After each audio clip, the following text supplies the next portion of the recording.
Well, we have a very interesting situation developing in MAGA country. Bernie Sanders and AOC are pulling massive crowds in some of the reddest of red states.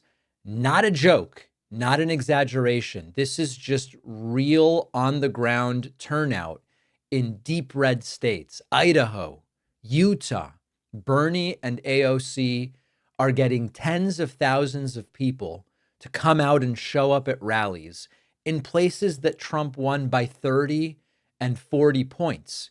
Here's Bernie at the latest Fight Oligarchy rally, this one in Folsom, California, talking about the turnout and talking about what it means as far as he's concerned. So in this pivotal moment in American history, what I have discovered as Alexandria and I go all over this country, we are seeing unbelievable turnouts. We were in Idaho. We had 12,000 people coming out in Idaho, most conservative state in the country. We had 20,000 people in Salt Lake City, a Republican state. And I think what the American people, Republicans, Independents, Democrats are saying, sorry, Mr. Trump, we don't want your oligarchy. Sorry, Mr. Trump, too many men and women have fought and died to defend democracy. You're not going to take us into authoritarianism. And sorry, Mr. Musk, we're going to create an economy that works for us, not just for you. So, brothers and sisters, I recognize that the oligarchs have enormous power. They have unlimited amounts of money, and they are extraordinarily greedy. They want it all. All right. So now Bernie goes into his discussion of oligarchs, which is relevant, but just not to our story here. AOC talking about the exact same topic at this same rally, which is that Trump country, it seems like this is our country, she says. I hear, thank you. Thank you all so much. You know, I heard that someone started flying a plane with a banner that said, this is Trump country. It sure don't look like it today. I don't think this is Trump country. I think this is our country. It is also not lost on me that while on the one hand, Bernie Sanders has made it clear he sees himself as too old to run for president again. I mean, when he was asked about 2028, he said something like, I'm going to be almost 90 years old, making it clear he's not running. But a lot of people are talking about, what about AOC? And concurrent with these rallies, record crowds, red states, firing people up, concurrent with these rallies, we have new data, and I'm not going to do this to you for the next 3.5 years. Don't worry. But because it's relevant to our discussion today, we have new data, average of 2028 Democratic primary polling, significant bump for AOC. You've got Kamala Harris at 30-31. And to some degree, it makes sense, even though I don't believe that Harris should be the nominee in 28 if we have many choices. The sort of default path, in a sense, 30%.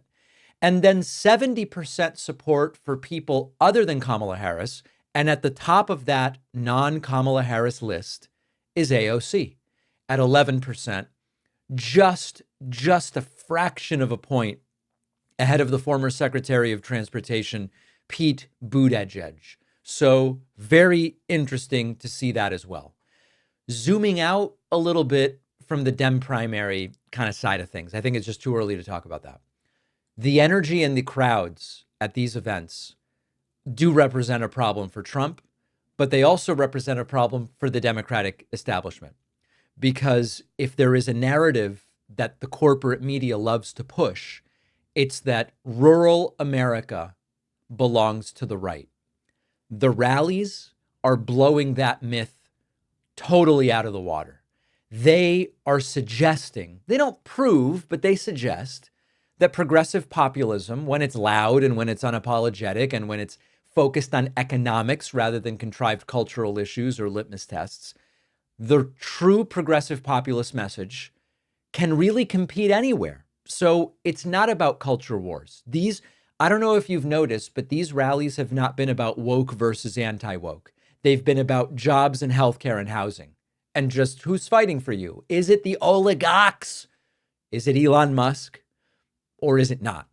And the events don't mean that a Bernie or AOC would win in Idaho.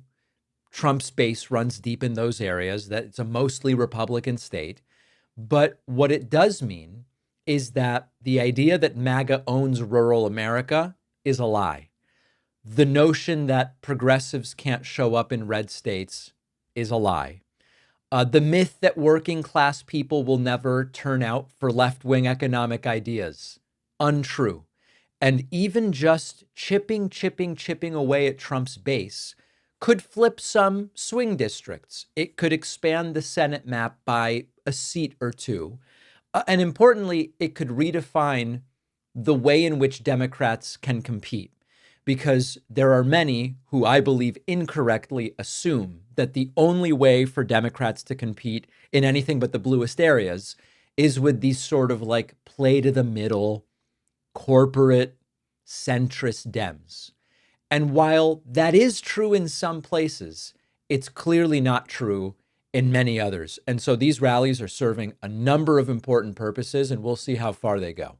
After researching, writing, refining, The Echo Machine, my book, is finally out. This is not just a book about how American politics got so broken. It's also about what's happening right now and what we can still do to stop things from getting worse. Trump's been back in power. The results have been even more catastrophic than many feared, with targeting of political opponents and gutting democratic institutions, laying the groundwork to even further consolidate power. But the thing is that none of this is inevitable. The same forces that brought us here can be countered if we understand how they work and what to do about them. And that's what the Echo Machine is all about. Some say that without corporate media backing, books like this can't succeed.